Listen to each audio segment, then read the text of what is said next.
ध्यायेत् शारदचन्द्रसुन्दरमुखम् ताम्रारविन्देक्षणम् भक्ताभीष्टवराभयप्रदकरम् कौपीनमात्रोज्ज्वलम् स्वात्मानन्दरसानुभूतिविवशम् सर्वानवद्याङ्गकम् श्रीमन्तं श्रीरमणेश्वरं गुरुवरम् योगासनाध्यासितम् ध्यायेत् श्रीरमणेश्वरम् ध्यायेत् श्रीरमणेश्वरम्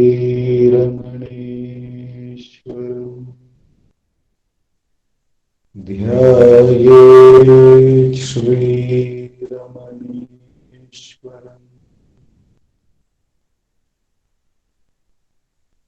हृदयकुहरमध्ये केवलं ब्रह्ममात्रम् यहमहमिति साक्षात् आत्मरूपेण भाति हृदि विषमनसा चिन्वता मज्जतव पवनचलनरोधा आत्मनिष्ठो भवत्वम्। Namo Ramana. We commence today's evening Atma Vicharam and Satsangh by listening to Bhagavan's Upadesham. We have been reading from this book, Self-Enquiry 1900 to 1950, a compilation of all the questions and answers on the subject of Atma Vichara, self-enquiry, by Bhagavan, and by our founder, President Sri A.R. Natarajanji. The last few weeks, Bhagavan has blessed us to meditate on the nature of mind, a series of questions by a devotee on the mind and how to quieten the mind. Other than Atma Vichara, are there any other ways? There has been a series of questions the devotee has put to Bhagavan, and Bhagavan has answered that the mind is nothing but a wondrous power that has risen from the self, and the Atma Vichara will destroy all the thoughts, and finally it also gets destroyed, leaving only the self. And he further clarified that other than who am I, there are not many other adequate means to achieve this, because as we have seen that every time we inquire who am I, we are made to get back to our real nature, the self. And the self alone is the transcendental truth here and now. Whereas every other means have still some object. Whereas when we go to the subject every time, then we have transcended every object, and therefore Bhagavan has made it clear that Atma Vichara is the direct path. Then the devotee, both last few questions, he has asked that these residual impressions of objects keep appearing like a wave of the ocean, and how should one and it seems to be from beginless of time, and how to get them resolved, and to which Bhagwan had answered that though it appears from the um, beginless of time, it is only for the self. So this, like, the self is transcendental of all of that. So to remain attending to the self, then everything becomes quiescent, is what Bhagwan had said. And there is a final question in this series by the devotee. He asks, now that he seems to be convinced that Atma Vichara is the practice, obviously, theoretically, he has asked this question too, which is, how long should enquiry be practiced? The question is, how long should enquiry be practiced? Bhagavan answers, as long as there are impressions of objects in the mind, the enquiry, who am I, is required. As long as there are impressions of objects in the mind, the enquiry, who am I, is required. As thoughts arise, they should be destroyed then and there in the very place of their origin through enquiry. If one resorted to the contemplation of the self without a break until the self is gained, that alone would do. As long as there are enemies within the fortress, they will continue to sally forth. If they are destroyed as they emerge, the fortress will fall into our hands. So the Bhagavan is answering here, as long as there are impressions of objects, as long as the attention is outward turned in whichever way, holding on to an object or an idea or a concept or a thought, whichever way the attention is outward turned, Bhagavan is saying the vichara is the way to make it recognize that it is outward turned and bring it back to the subject. So, how long should one practice? Then one self can judge. If one's attention is going out, even if it goes out once, then that very moment that we recognize that the attention has gone out in seeking an object, that very moment we should inquire, to whom is this, who am I, and bring it back to the self. So Bhagavan says, as thoughts arise, they should be destroyed then and there in the very place of their origin through enquiry. As we continue the Atma Vichara, as we practice the Atma Vichara, initially we start ourselves as an individual trying to achieve the self.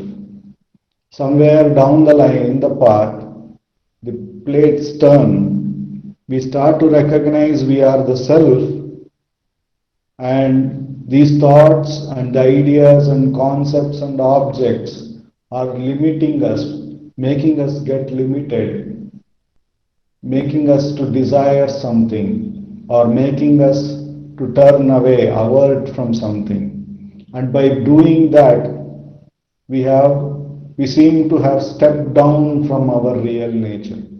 So then we start to recognize that as long as thoughts arise, we should destroy it then and there.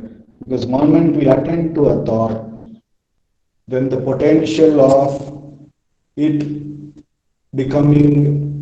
it being grasped and we getting into the clutch of it, thinking it is real, though we are the reality. Moment we attend to a thought, the thought appears to be real. Really, they are not real until I attend to it. If I take a thought and if it appears, There are two options. I can grasp it, then we can see that it appears to be real, and then we follow whatever the content of the thought is. Or at the same time, if we inquire to whom is this thought and who am I and turn the attention inward, we see that the thought was not that important, was not required at all. So therefore, it becomes very clear that the thoughts are not really required. What we require is to be always in our real nature of the self. So Bhagavan is saying, as thoughts arise, they should be destroyed then and there in the very place of their origin through enquiry. It also becomes clear here that moment we are outward turned, we are going to face some amount of uncertainty or discomfort. If we are very serious about Atma Vichara, then we will know that we have slipped away from ourselves, and that sorrow at least will strike us. Therefore, it becomes important that we become very diligent about our thoughts and we inquire as soon as we recognize it. Then, if one, Bhagavan is saying here, he is giving the clue that if one resorted to the contemplation of self without a break until the self is gained, that alone would do. Actually, as we practice Atma Vichara, we start to recognize that it is only by attending to the self, not by reading any amount of book or not contemplating with Vichara. It is just by attending to that thought free self here and now that what we have been seeking is so naturally available. Everything else makes us move away from the self. And therefore, it is the self alone which can break this chain, this continuous chain of attention to one object. So, in fact, Bhagwan, last few weeks, he has given me this thought that in Madurai, just before his enlightenment, he was going on praying, reading the Periya Puranam, that there should be a devotion like those great ones towards the self or the Shiva. So it is what is Bhagavan going on bringing us slowly by vichara, that it is the self which is the transcendental truth here and now, and we are already that here and now, and that is the only thing that we should attend to and love.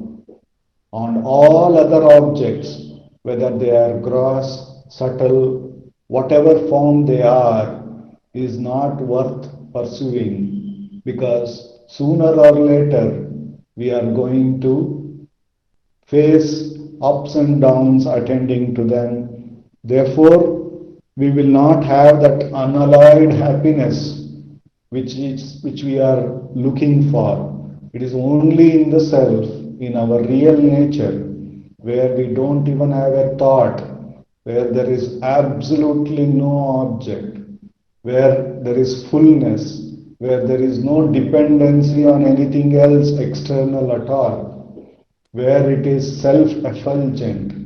There alone, there is this constant peace and happiness. And to love that self is the only objective of the Atma Vichara, or to love and to abide in that self is the final goal that we have been looking for. So, Bhagavan says, though as long as there are enemies within the fortress, they will continue to sally forth. It's been, we have probably attended to many thoughts, and therefore, when situations are conducive to that, those thoughts may again rise and try to come forward and try to capture our attention. But we should understand that we should simply cut and destroy. So, though the final goal is to love the self without a break, but Bhagavan has given us the Atma Vichara as another tool. If at all there is a strong thought, if at all there is a desire which is capturing our attention, all we need to do is use Vichara and destroy that emerging thought and get back to the self. And by doing this repeatedly, we will be always in the state of the self, whether we put the effort to remain in the self or we are in the effortless state of the self, both are one and the same. The only goal is to always keep attending to the self. So, Atma Vichara, though it is with effort, will take us only to our real nature, which is self. And as we dig and stay and recognize that self alone is the ever blissful state, then more and more we would fall in love with the self, and less we would put our attention to the objects. And Bhagavan has given us Atma Vichara to do, to practice, and to remain as that very self. The immense grace of Bhagavan for the next 15 minutes. Let us do Atma Vichara. In Atma Vichara, as Bhagavan has already said here, no matter how many thoughts come, no matter how good the thoughts are or bad the thoughts are, we will diligently inquire to whom is this, recognize it is for me, and thereupon inquire who am I, and take the attention to the source of the I. That is the Atma Vichara that we are going to practice. And if there are no thoughts, we continue to remain in that thought free self, loving it as it is the transcendental truth that we have been looking for. The grace of Bhagavan, let us do Atma Vichara.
Namo Ramana, prostrations to Ramana, who shines as the Self in all beings.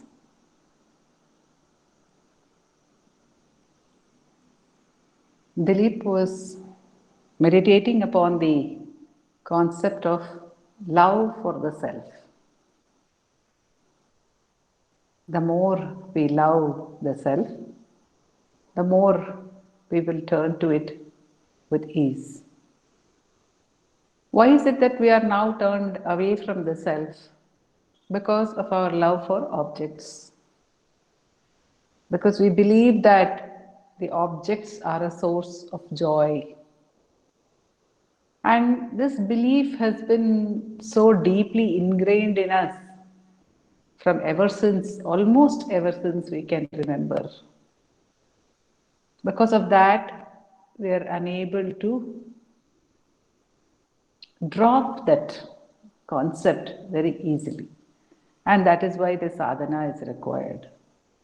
But with the self inquiry, when we begin to get a taste of the self,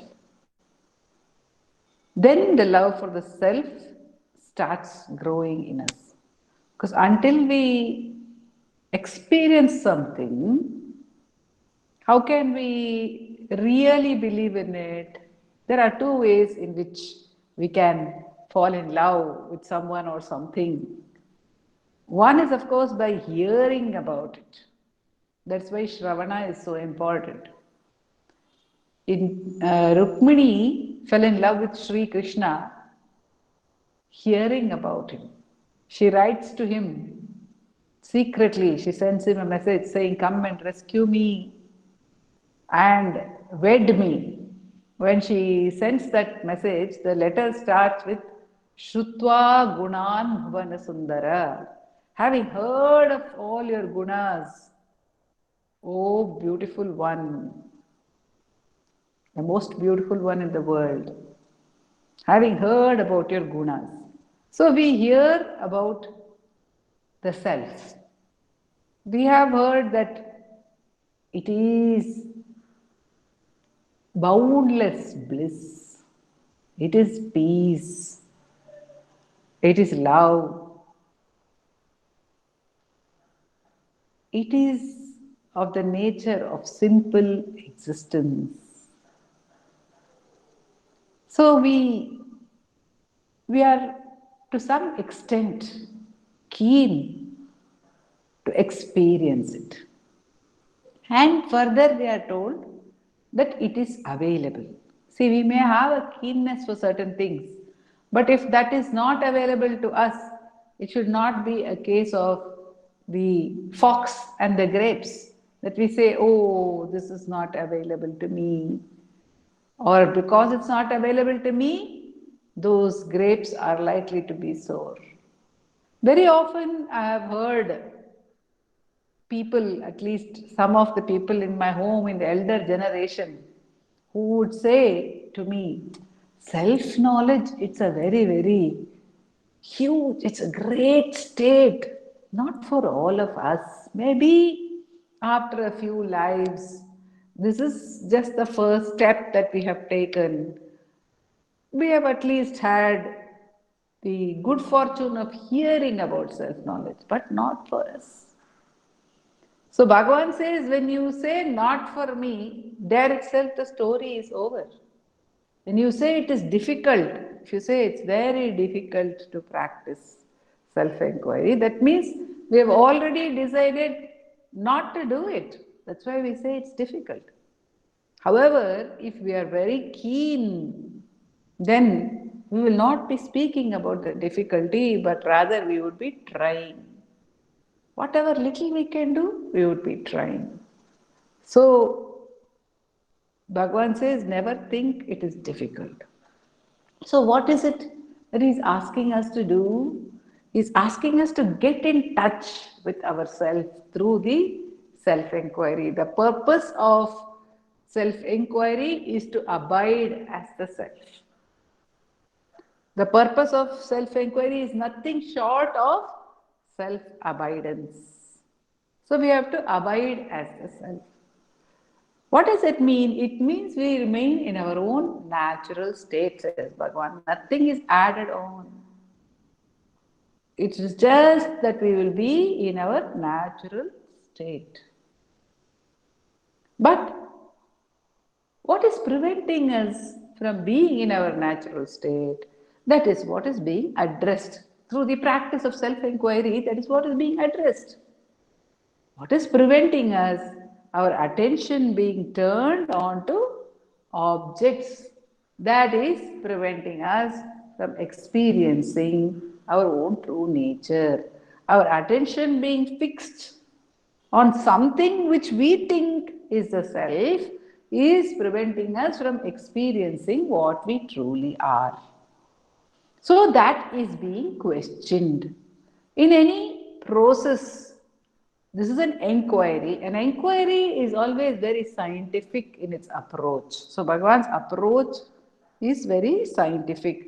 However, it is not restricted to the scientific approach because science deals with enquiry into objects, whereas this is an enquiry into the subject. So at some point of time, the enquiry itself disappears, says Bhagavan, the way a stick used to stir a funeral pyre disappears. In that fire itself, it is consumed. So, this is the example which we are all very familiar with. So, what is being addressed is in an inquiry, what happens is we all of us have studied science, at least rudimentary science. So, we find that the first step is observation, then investigation. So the first is we have observed. We've observed certain things, and by observing those things, we have understood that this seems to be the direction of the truth.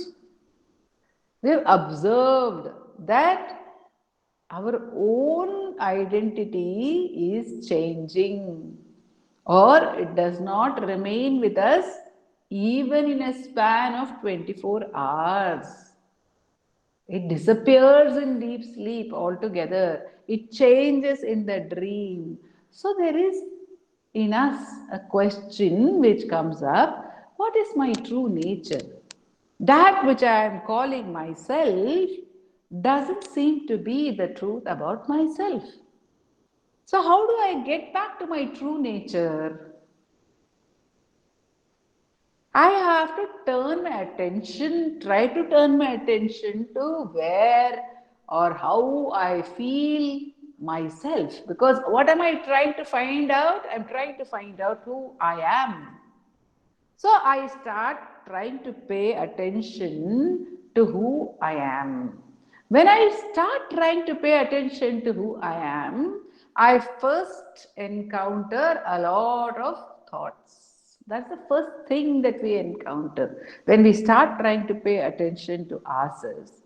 And we recognize that this has to be an internal process because obviously it's about me, it's not about any of the objects. I have divided my experience into I and the world, I and objects, subject and objects. That is my perception at the moment.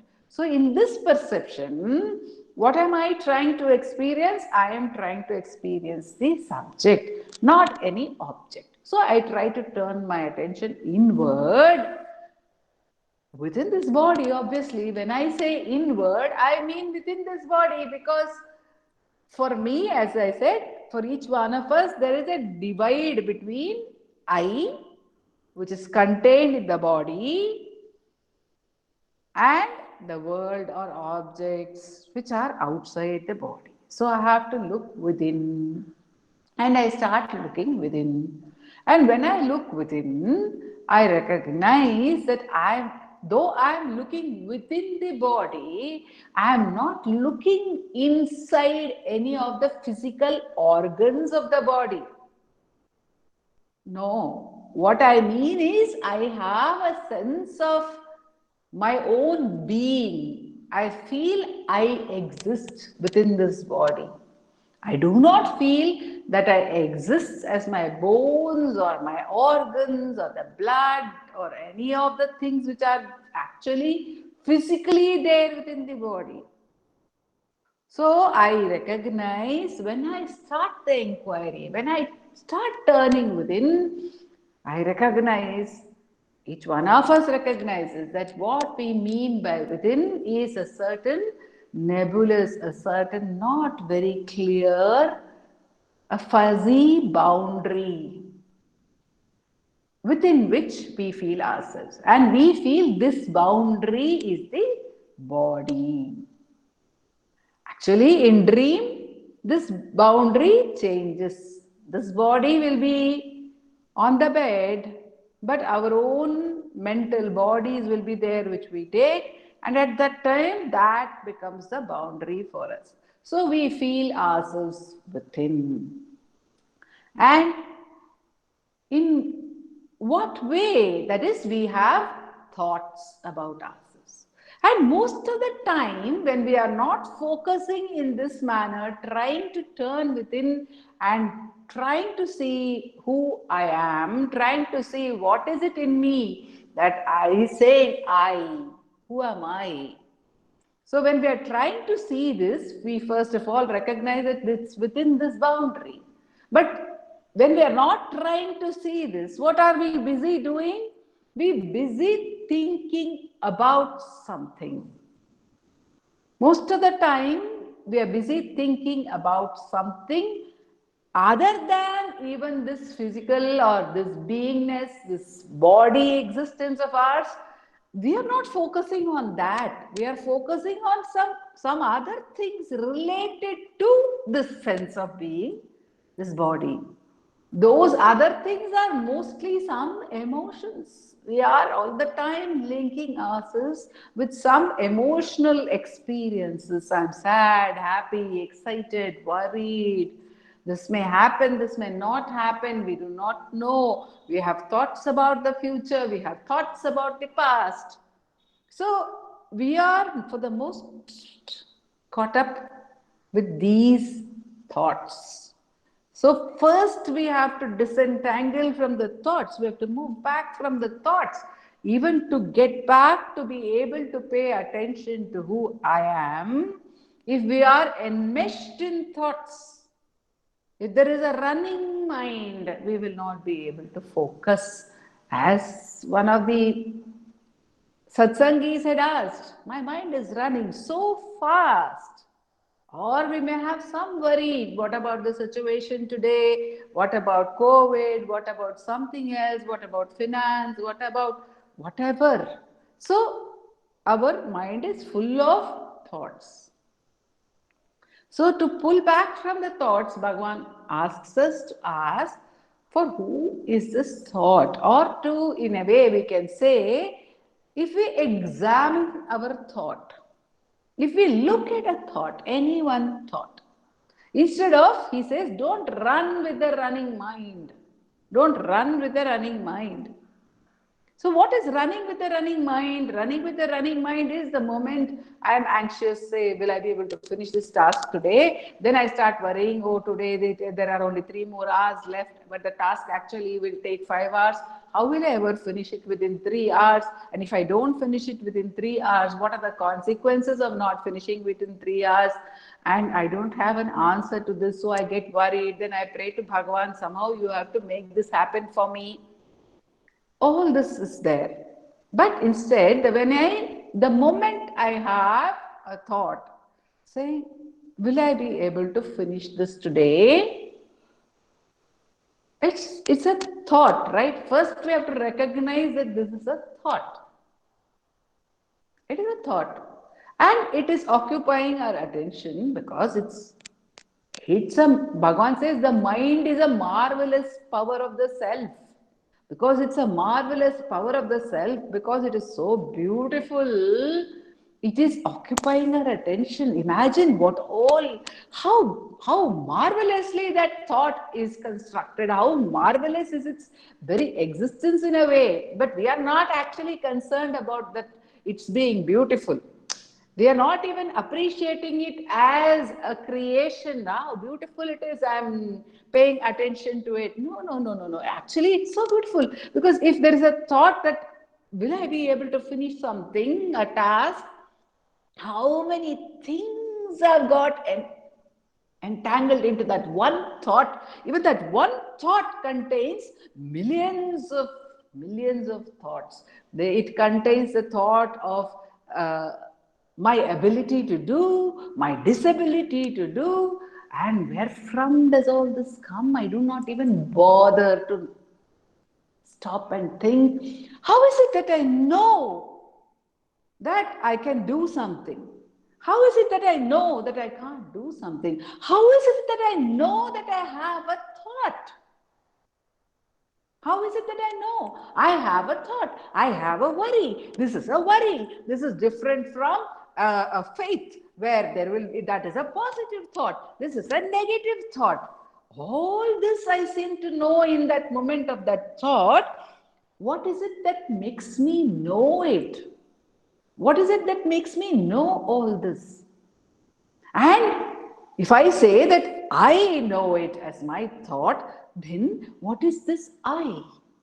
When I move back, saying, I know this thought, but it's fantastic. So I who know this thought, which is in itself so powerful, so intricate, having so many dimensions to it of knowledge, of all this, if I know it, then I am surely more powerful than this thought of mine, which has just arisen for me at this moment. I know it. And that means that I am the one knowing it. I am the light that is able to see it, see this thought, perceive this thought. So, who is this I? Who is this I? So when we see that thought, when instead of being enmeshed in the thought, if we can first move back and just see that dimensions of the thought, and then recognize that the main basic dimension of the thought is that I am aware of it. And I am grasping it as mine. It's my thought. I'm saying it's my thought. But instead of being in the grasp of the emotion, it's my thought. By accepting it that it is my thought, Bhagavan says, when I accept it's my thought, the other dimension opens up of, if it's my thought, then I am larger than the thought. I am more powerful than the thought. I am the one who possesses it by my knowledge of it, by my attention to it. So, what is this power of mine? Who am I? Who possesses it?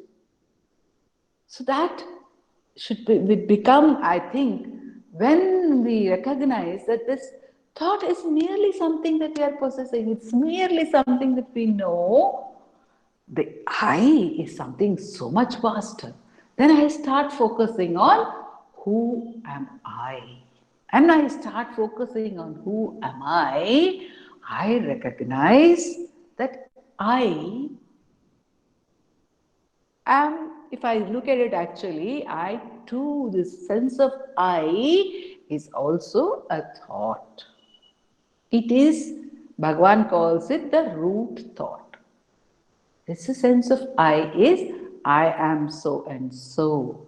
That is the thought. That's the basic thought. That's a recognition which I do not have to spell out every time that I am Sharada. As Bhagavan says in Ulladanarpada, man does not keep on saying I am a man.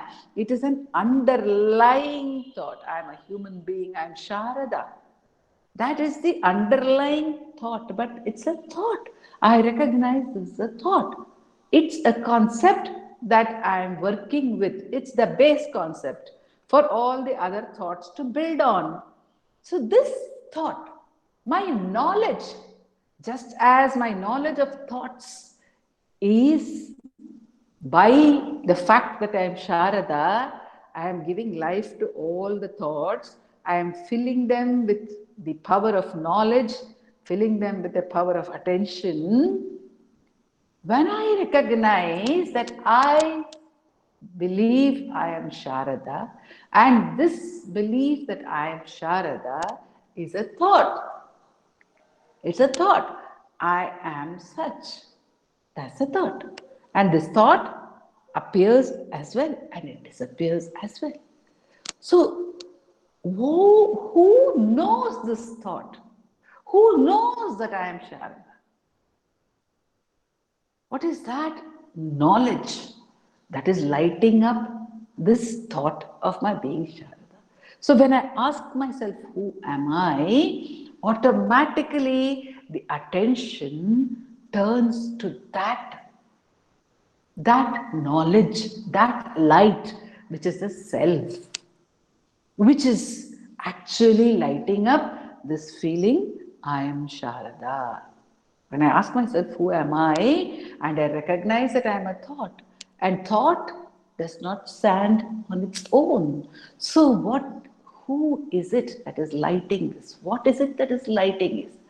And we recognize at that moment that it is the self that is lighting this. Self, which is just the form of pure knowledge, is lighting it. It is totally untouched. It is not owning this. It is not possessing it.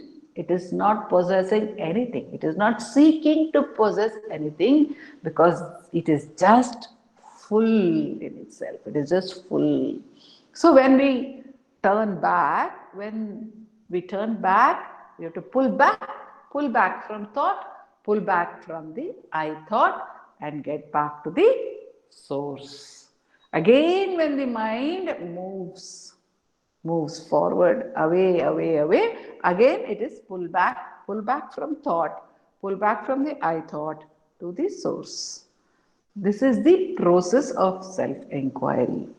And the more by the grace of the self manifest as the Sadguru, the more we are allowed to taste of the self, then the love for the self will automatically grow. The more we taste the freedom from thoughts, that joy itself will make us want to turn back. Even if that's why Bhagavan says that even if you have dropped a single thought, it goes a long way because each thought is a world in itself. And if we hold it, it can take us into many worlds. But if we are able to drop it through the inquiry, that entire world is dropped at that moment. It may rise again. That world may rise again in our attention. But again, when it is dropped, that entire world which goes with it is dropped. When I have anxiety, if I go with my anxiety, the entire proposition of the future, all the possibilities of what may happen, what may not happen, all the sorrows of the past, in case something does not happen, this is how the past was, this is how it is sad. All that gets added on to it. All the expectations may get added on to it. All the beautiful parts also may come along with it. The pluses and the minuses, the entire world of experiences, if I follow that thought. But if I'm able to stand back from it, just say, oh wow, this is a thought, very beautiful thought, no doubt. Amazingly powerful thought, having so many dimensions to it that it's gripping my attention. But it is I who am giving attention to it. This entire knowledge, it is because I know it is my thought. And if I ask, who is it? Who knows? I know, I have this thought. And who am I? So when we pull back, that entire world is dropped. When that world is dropped, that one moment, even that one moment of freedom from that thought, the capacity to be free from that grip of that thought will give us so much of joy, so much of reassurance. Yes, it is possible to be free of the thought.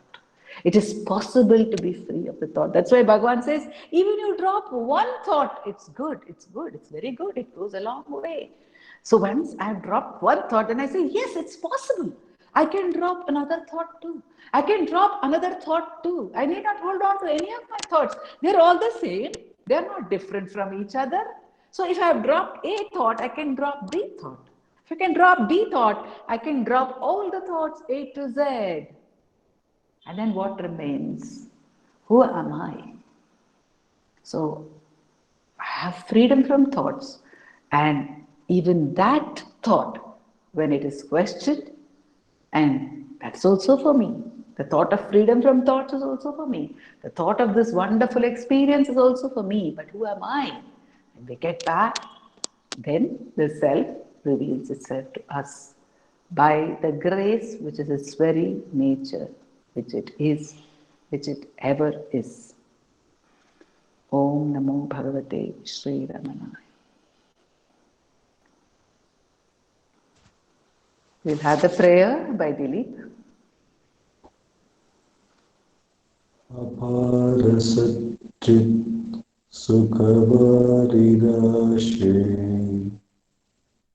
यस्योर्मिमात्रं भुवनं समस्तं गुहाहितं तं रमणं गभीरं चिन्ताविहीनं हृदि चिन्तयामि चिन्ताविहीनं हृदि चिन्तयामि Namo Raghunath. Thank you everybody. Karunachana. Namo